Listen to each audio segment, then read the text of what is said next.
Jadi saya mengatakan ada 4 hal yang membuat Jokowi itu agak ragu-ragu ketika kalau ijazah ini terbukti dan rakyat Indonesia paham bahwa selama ini mereka dibohongi, kira-kira apa yang akan terjadi? Saya tidak memprovokasi, tapi ini menganalisis. Mungkin nggak terjadi penjarahan? Seperti yang dialami oleh para anggota DPR hanya karena joget-joget aja. Bayangkan, joget-joget aja itu dijarah rumahnya. Bagaimana kalau rakyat tahu bahwa ijazahnya benar-benar palsu? Lalu kemudian muncul deploy uang besar-besaran. Ada lawyer, tapi lawyer bukan guru kami, yang mengatakan bahwa ada tawaran 100 miliar. Saya nggak tahu benar apa enggak, wallahu alam ya. 100 miliar agar ini bisa diselesaikan. Fokus ya Pak Jokowi, nanti kalau sidang, kalau kami tanya, wahai saudara saksi, apakah bibir yang ada di foto ini bibir saudara saksi? Wahai saudara saksi, apakah telinga yang ada di foto ini telinga saksi? Kumis. Wahai saudara saksi, apakah kumis tipis yang ciamik ini benar-benar milik saksi? Itu siapkan jawaban itu, nggak usah kemana-mana. Gagal lah narasi perdamaian itu. Dan ada informasi yang ke saya juga melalui orang besar yang menawarkan sebelah. Ini kecil sekali kita. Dan kita tidak sedang berkhianat pada diri kita, berkhianat kepada rakyat, tapi kita berarti berkhianat kepada Allah Subhanahu Wa Taala. Ada maaf nominal yang disebutkan? Ada. Boleh tahu? 100 miliar. Waduh, zaman sekarang 100 miliar lumayan juga kan? Enggak, kecil sekali. Kecil sekali bahkan. Kecil sekali. Coba kalau kita kaitkan dengan APBN kita yang buat bancakan. Kita kaitkan dengan kerusakan alam. Kita kaitkan dengan kerugian nyawa 1000 lebih di Aceh. Kerugian ekologi, kerugian, apakah itu enggak berawal dari kebijakan? Jadi saya mengatakan ada 4 hal yang membuat Jokowi itu agak ragu-ragu ketika dia harus step down, harus turun dari pemerintahan. Apa 4 itu? 1. Dugaan korupsi. Yakin? 2. Dugaan pelanggaran hak asasi manusia. Yakin? Yang ketiga adalah legacy dia yang harus diselesaikan. Misalnya proyek-proyek besar seperti IKN, kereta cepat dan lain sebagainya yang sudah diijon duluan. Yakin nggak? Makanya dia ngotot agar proyek itu tetap berlanjut. Nah, yang keempat adalah bangunan dinasti politik dia. Kalau ijazah ini terbukti dan rakyat Indonesia paham bahwa selama ini mereka dibohongi, kira-kira apa yang akan terjadi? Saya tidak memprovokasi, tapi ini menganalisis. Mungkin nggak terjadi penjarahan? Seperti yang dialami oleh para anggota DPR hanya karena joget-joget aja. Bayangkan, joget-joget aja itu dijarah rumahnya. Bagaimana kalau rakyat tahu bahwa ijazahnya benar-benar palsu? Lalu kemudian muncul deploy uang besar-besaran. Ada lawyer, tapi lawyer bukan guru kami, yang mengatakan bahwa ada tawaran 100 miliar. Saya nggak tahu benar apa enggak, wallahu alam ya. 100 miliar agar ini bisa diselesaikan. Memang tidak ada godaan-godaan terhadap orang-orang yang dari 8 itu. Ada. Dan saya mendengar sendiri dari yang bersangkutan. Tapi saya nggak sebut nama, nggak etis kan? Bayangkan, salah satunya adalah umroh, bayangkan. Umroh di sana sudah ditunggu oleh transaksinya di bukan, maksudnya ya itu untuk negosiasinya diajak umroh dulu. Oh iya nanti gitu. cashback kanunya transaksinya di ya, sana gitu ya. Tapi halalan thayyibah gitu. Tapi kan, dia tidak cerita sampai ke sananya kan. Cerita cuma umrohnya doang. Dia kaget, loh kok pas di sana bisa masuk raudoh mudah sekali. Wah, hebat sekali kan orang itu kan. Bisa masuk raudoh berlama-lama, padahal biasanya kita antri kan. Kalau nggak ada ini banyak, wah nggak bisa orang. Bayangkan. Jokowi itu bukan satu orang. Ada berapa dokter? Bukan satu, bayangkan. Anda nggak mikir kan bahwa sosok Presiden Jokowi itu bukan satu orang, ada beberapa orang. Gila kan kita? Makanya Rocky pernah mengatakan, mungkin saja ijazahnya asli tapi orangnya yang palsu gitu. Tweet Dr. Tifa itu mengatakan, kalau misalnya ijazah yang di-spill ke publik sekarang ini, yang kacamata itu, dia jadi presiden pada tahun 2014, maka mukanya tidak seperti Jokowi sekarang. Mukanya akan lebih ganteng, ada kumisnya, ada kacamatanya, dan gagah orangnya. Bayangkan, itu yang foto di ijazah, belum lagi foto yang wisuda. Foto wisuda orang yang berbeda juga. Karena hidungnya lancip, berkumis, bibirnya tebal, beda sama Jokowi yang sekarang. Mulai tertarik. Makanya saya sarankan kepada Prabowo bikin fact finding, independent fact finding untuk meneliti latar belakang Presiden Jokowi itu siapa sesungguhnya. Fokus ya Pak Jokowi, nanti kalau sidang, kalau kami tanya, wahai saudara saksi, apakah bibir yang ada di foto ini bibir saudara saksi? Wahai saudara saksi, apakah telinga yang ada di foto ini telinga saksi? Kumis. Wahai saudara saksi, apakah kumis tipis yang ciamik ini benar-benar milik saksi? Itu siapkan jawaban itu, nggak usah kemana-mana ngatain orang besar dan seterusnya. Jadi saya pikir ya memang berat menghadapi masalah ini. Karena begini, ada logika yang tidak bisa disamakan dalam menghadapi kasus ini. Dulu Jokowi pertama pernah menjadi presiden, punya kekuasaan, gak gampang menyelesaikan. Ini kedua, dulu yang dikendalakan adalah orang politik yang bisa diselesaikan dengan pendekatan jabatan atau ancaman kasus korupsi. Nah sekarang dihadapi aktivis. Korupsi apa aktivis? Mau bensin aja kita kari-kari kemana-mana. Sebentar, banyak juga aktivis yang mencari-cari sesuatu dari kasus kan? Ya ada, tapi dalam kasus ini kan akhirnya itu tidak bisa mendominasi sehingga gagal lah narasi perdamaian itu. Saya beringin begini. Pernahkah misalnya ada Erot gitu ya? Ada apa namanya iming-iming untuk Bukan pernah, memang selalu modusnya kan begitu. Cara untuk membungkam itu kalau udah Pernah stick dialami? ya karot. Pernah dialami? Kalau saya nggak langsung, kawan-kawan yang lain ada begitu. Dan ada informasi yang ke saya juga melalui orang besar yang menawarkan sebelah. Intinya kalau ini selesai sudahlah. Saya bilang begini, kecil sekali kita. Dan kita tidak sedang berkhianat pada diri kita, berkhianat kepada rakyat, tapi kita berarti berkhianat kepada Allah Subhanahu Wa Taala. Bangsa juga lah ya. Ya bangsa, Bangsa, oke lah, rakyat dimensi gitu, dunia iya, bisa iya. kita tinggalkan. Kalau Allah nggak bisa kita. Itu Jadi itu yang membuat narasi damai ini nggak bisa. Kenapa? Karena tidak semuanya bisa dikendalikan dengan logika yang biasa mereka kendalikan untuk mengendalikan atau mengembalakan aktivis-aktivis yang biasa makan dari duit itu. gitu loh. SOP-nya nggak jalan lah ya. Nggak jalan. Ada ini nggak? Ada maaf nominal yang disebutkan? Ada. Boleh tahu? 100 miliaran. Waduh, zaman sekarang 100 miliar lumayan juga kan? Enggak, kecil sekali. Kecil sekali bahkan. Kecil sekali. Coba kalau kita kaitkan dengan APBN kita yang buat bancakan. Kita kaitkan dengan kerusakan alam. Kita kaitkan dengan kerugian nyawa 1000 lebih di Aceh. Kerugian ekologi, kerugian apakah itu nggak berawal dari kebijakan? Iya. Keliru kalau kita menganggap itu hanya bencana ekologi. Lalu di mana letak eksistensi lah, nggak usah kita bicara wibawa kehormatan. Eksistensi kita sebagai hamba, sebagai makhluk, kok mau menukar itu gitu loh. Mohon maaf, nggak ada orang nggak suka duit, semua suka duit. Karena kita kebutuhan itu butuh dengan materi. Tetap ketika kita menggadaikan idealisme, orang akan membuat keyakinan yang sama. Oh, orang yang berteriak itu karena lapar. Kalau udah dikasih makan, kekenyangan tidur juga. Makanya kalau saya lihat di sebuah media, ada yang teriak tapi nanti akhirnya hilang. Oh, itu proposal aja sebenarnya. Sebenarnya dia tidak sedang mengkritisi, tapi dia mau tunjuk, gue eksis loh. Berapa bagian proposal gua? itu. Iya, proposal. Begitu proposalnya jadi, dia hilang dari isu. Cair kata. Cair gitu. Kata sebagian Di kasus aktivis PIK 2 cair. itu kan semua banyak rubuk. Nah, begitu PIK 2 meredam hilang.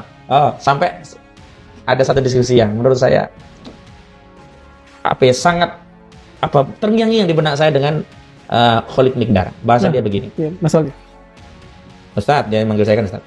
Saya mau pengen lihat ujung dari kasus ini. Saya mau lihat siapa yang benar-benar masih istiqomah, benar-benar berjuang, atau siapa yang kemudian sebenarnya cari sesuatu begitu. Karena kan dalam perjalanan banyak yang berguguran juga. Baru ketahuan, oh kemarin begini, sekarang begitu, ke depan seperti apa. Tapi bagi saya pribadi sebenarnya tidak terlalu heran dengan begitu. Karena itu kan tabiah saja.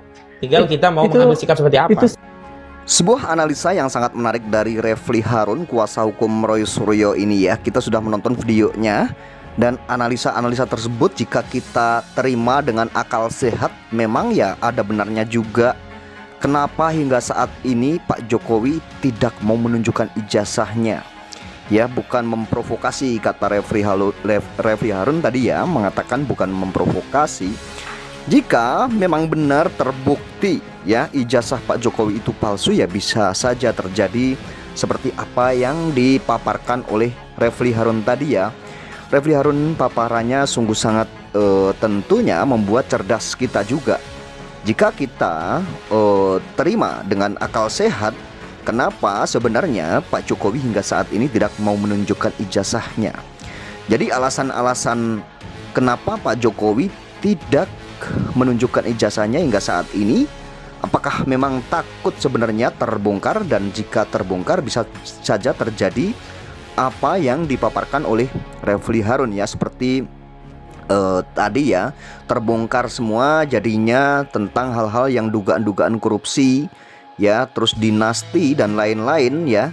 Dan ada isu HAM ya, itu isu hak asasi manusia tadi ya, itu bisa saja terbongkar. Dan jika itu terjadi, ini sangat berbahaya katanya kan gitu ya, jika memang ada putusan pengadilan dan yang berkekuatan hukum tetap mengatakan pengadilan bahwa ijazah Jokowi itu palsu ya dari pengadilan. Tentunya hal ini membuat mata kita atau hati kita jadi terbuka ya. Memang jika kita kaitkan kenapa sebenarnya hingga saat ini Pak Jokowi tidak mau dan tidak berani menunjukkan ijazahnya, atau mungkin memang benar karena apa yang dikatakan oleh Bang Refli Harun tadi ya. Jadi kita sebagai masyarakat juga merasa bingung dan menjadi bingung juga ya. Kenapa ya? Hanya urusan yang sangat mudah sekali, urusan yang tidak susah tentunya ya buat Pak Jokowi ini untuk menunjukkan ijazahnya, kan tapi tidak mau menunjukkan. Atau memang benar adanya jika Pak Jokowi ini ketahuan ijazahnya itu palsu, itu akan jadi hal-hal yang tidak baik di negeri ini, atau mungkin akan terjadi hal-hal yang mungkin kita bisa jadi melihat ya keadaan yang sebenarnya, karena isu-isu tentang Pak Jokowi ini kan banyak sekali ya teman-teman yang dipermasalahkan. Ini bukan hanya satu hal atau dua hal permasalahan. Isu yang menimpa Pak Jokowi, yang dugaan-dugaan yang dituduhkan ke Pak Jokowi, yaitu banyak sekali tentang dugaan-dugaan korupsi dan banyak sekali ya intervensi-intervensi lain. Ya tentunya apakah ini yang akan takut terbongkar ya, dugaan-dugaan yang dilakukan oleh Pak Jokowi selama menjabat ini? Jika nanti terbongkar, akan terjadi hal-hal yang tidak diinginkan di rakyat Indonesia, seperti halnya yang terjadi pada bulan Agustus yang lalu, yaitu terjadi demonstrasi ya di gedung DPR atau mendemo DPR, yang DPR hanya joget-joget saja. Memang terjadi ya, kita bisa tahu ya, setelah adanya demo besar-besaran dan akhirnya terjadi seperti yang kita ketahui di bulan Agustus lalu. Ya, jika ijazah Pak Jokowi ini memang terbukti ada pengadilan yang mengatakan atau ada kekuatan hukum tetap yang menyatakan Pak Jokowi ini memang ijazahnya palsu nih misalnya ya, ini bisa jadi terjadi seperti halnya bulan Agustus lalu itu, kata Refli Harun ya.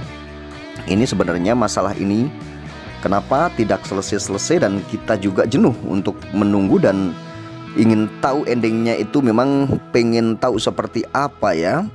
Ini sangat menarik sekali memang ya kasus ijazah ini. Hingga saat ini juga banyak sekali yang dilaporkan oleh kubu Roy Suryo dan kawan-kawan juga ya. Pada hari tanggal 6 kemarin ya, kubu Roy Suryo juga sudah melaporkan 7 orang dari pihak Pak Jokowi katanya ya, untuk dari pembela Pak Jokowi katanya seperti itu.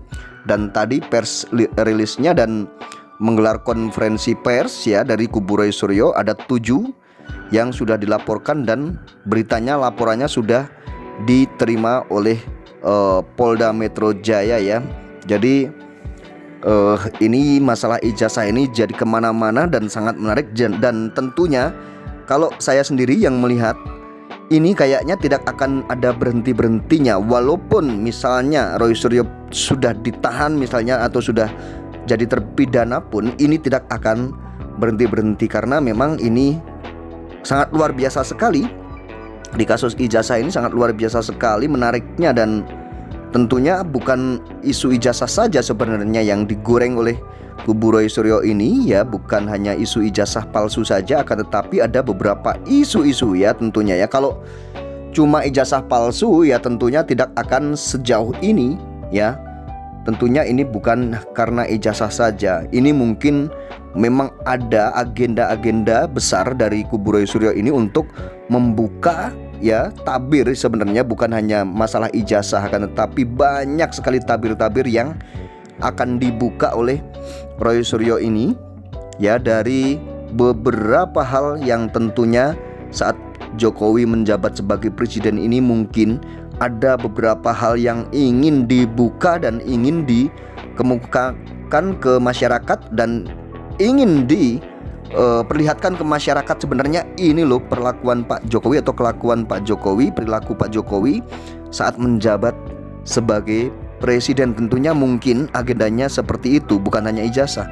Kalau hanya karena kasus ijazah tentunya ini akan selesai ya, cepat sekali akan selesai kalau hanya ijazah saja, dan tentunya tidak akan mempermasalahkan sampai sejauh ini. Dan sebaliknya juga Pak Jokowi juga kalau cuman hanya kaitannya karena ijazah, tentunya ini sebenarnya Pak Jokowi juga, saya yakin Pak Jokowi pasti sudah menunjukkan dari awal dan memperlihatkan gitu ya, kalau hanya karena ijazah saja yang dipertahankan.